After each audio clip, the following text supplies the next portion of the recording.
Assalamualaikum warahmatullahi wabarakatuh. Pada kuliah kali ini, kita akan membahas terkait dengan advanced navigation atau navigasi yang telah maju dan canggih. Adapun agenda pembahasan meliputi Inertial Navigation System (INS), Global Navigation Satellite System (GNSS), Sound Navigation and Ranging (SONAR), Radio Detection and Ranging atau radar.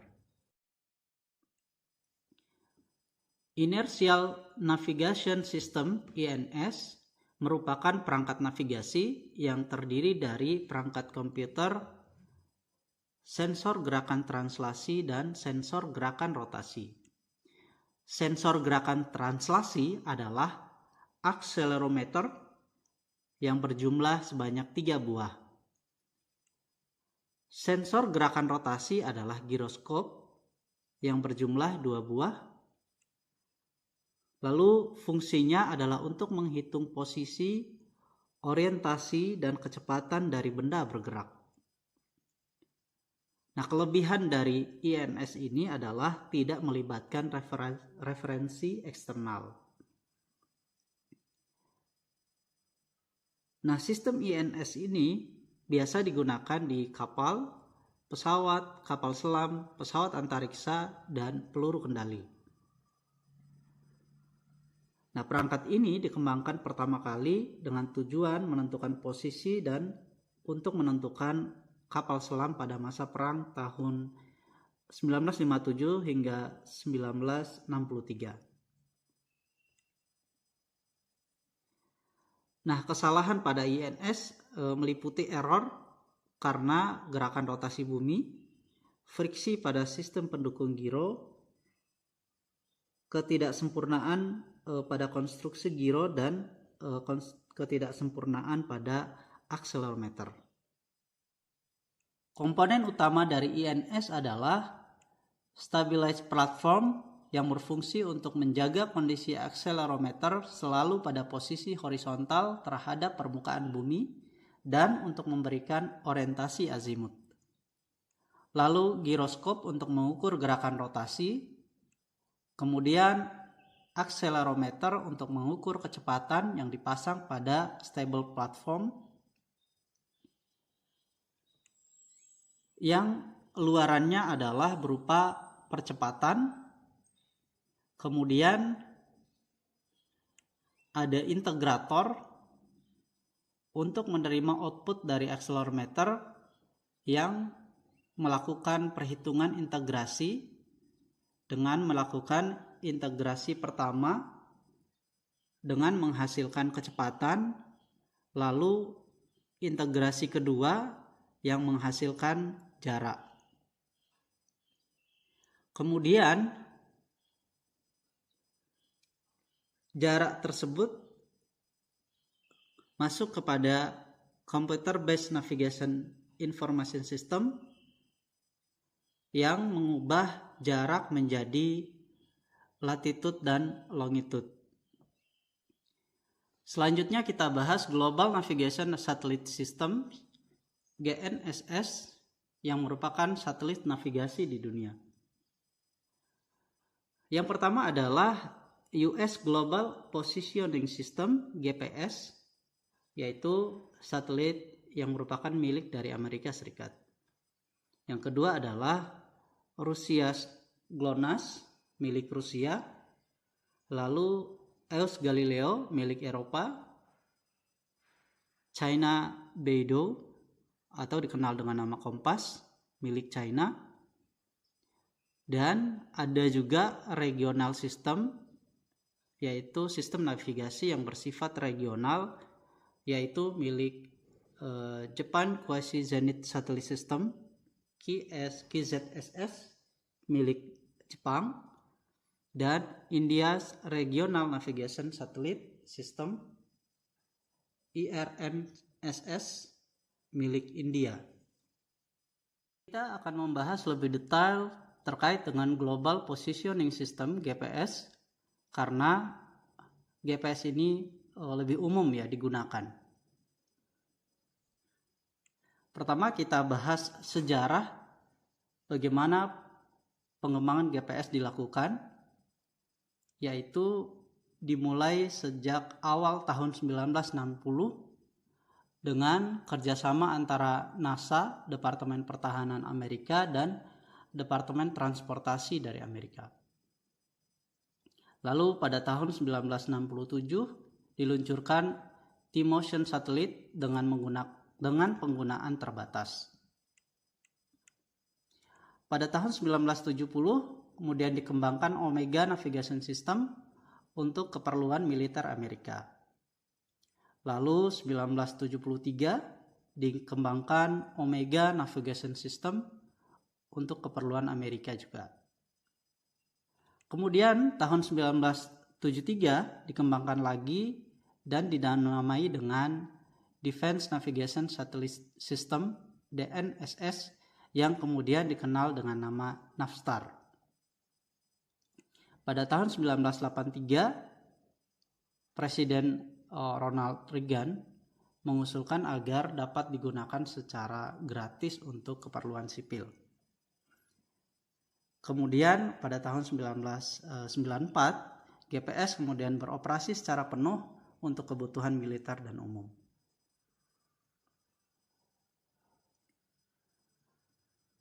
Global Positioning System GPS terdiri dari 24 satelit utama dan 3 satelit cadangan.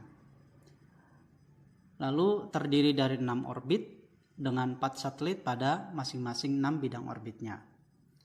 Radius orbit satelit GPS bisa mencapai 26.600 km. Lalu GPS beroperasi dengan Channel Access Code Division Multiple Access atau CDMA. Kemudian error pada GPS disebabkan oleh delay di ionosfer, ya, lapisan atmosfer. Lalu signal multipath, yaitu gelombang pantul yang menabrak gedung atau permukaan padat. Error pada jam di receiver yang menyebabkan ketidakcocokan dengan jam di satelit GPS.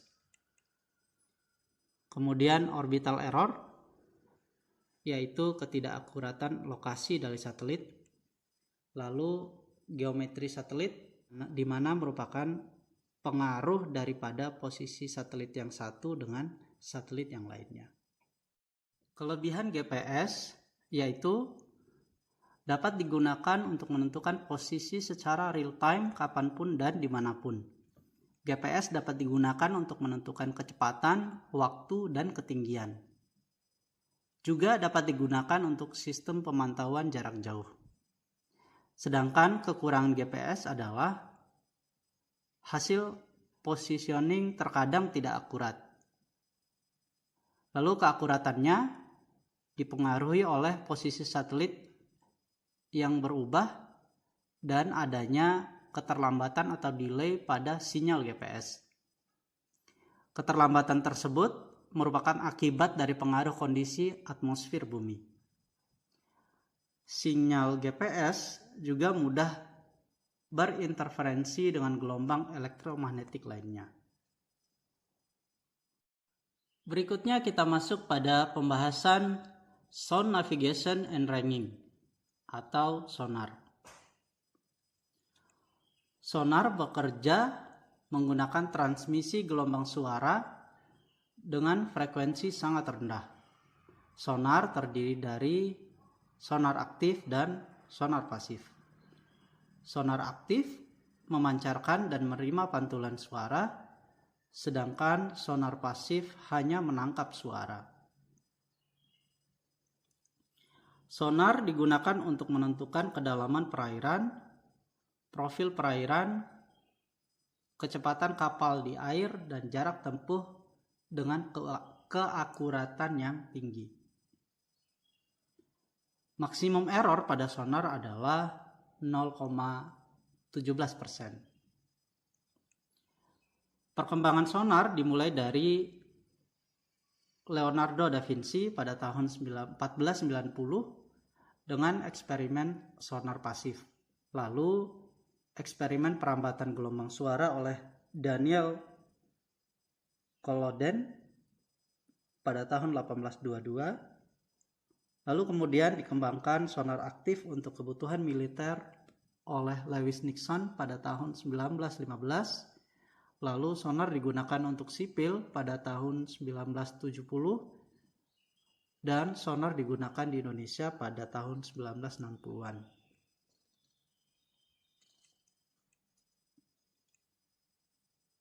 Kelemahannya adalah dapat mengganggu pendengaran daripada hewan laut. Cara kerjanya adalah dengan memancarkan gelombang suara melalui transducer yang mengarah ke dalam air, kemudian pantulan suara tersebut ditangkap kembali oleh receiver yang selanjutnya dilakukan identifikasi objek dan ditampilkan pada monitor komputer. Kita membahas radio detection and ranging, radar untuk navigasi. Radar meliputi pemancaran gelombang radio untuk mendeteksi objek, lalu kemudian menerima pantulan gelombang radio untuk mengidentifikasi objek. Komponen utamanya terdiri dari transmitter untuk memancarkan gelombang radio, lalu receiver untuk menerima gelombang radio, dan monitor untuk menampilkan objek yang sudah dideteksi. Kerjanya sama seperti sonar, hanya gelombang yang dipancarkan adalah gelombang radio. Pertama, kapal memancarkan gelombang radio untuk mendeteksi posisi kapal lain. Lalu pantulan gelombang ditangkap kembali dan objek berupa kapal dapat diidentifikasi melalui monitor radar. Untuk memberitahu informasi posisi objek tersebut, maka kapal mengirim data posisi melalui satelit, lalu kemudian satelit meneruskan ke base station pada kantor pemantau di darat. Bagian akhir dari materi kuliah kali ini adalah overview dari sistem navigasi pada kapal. Saya ambil contoh sistem navigasi pada kapal pesiar. Peralatan navigasinya terdiri dari echosonder sebagai sonar untuk mendeteksi objek di bawah air, receiver untuk menerima pantulan sonar dan radar, lalu radar untuk mendeteksi objek di atas air, dan giroskop sebagai sensor gerakan. Nah, semua peralatan tersebut dikendalikan di ruang nahkoda, yaitu bridge, yang hasilnya ditampilkan melalui layar monitor komputer. Kontrol juga dilakukan terhadap mesin kapal dan seluruh sistem akomodasi lainnya yang ditampilkan melalui monitor. Setiap posisi kapal kemudian diteruskan ke satelit sehingga melalui koneksi internet posisi kapal dapat dipantau dari darat. Hal ini memudahkan dalam keadaan darurat ketika terjadi kecelakaan dan lain sebagainya, sehingga proses penyelamatan dapat berjalan secara cepat. Demikian materi navigasi khususnya terkait advanced navigation. Semoga materi ini bermanfaat. Terima kasih. Wassalamualaikum warahmatullahi wabarakatuh.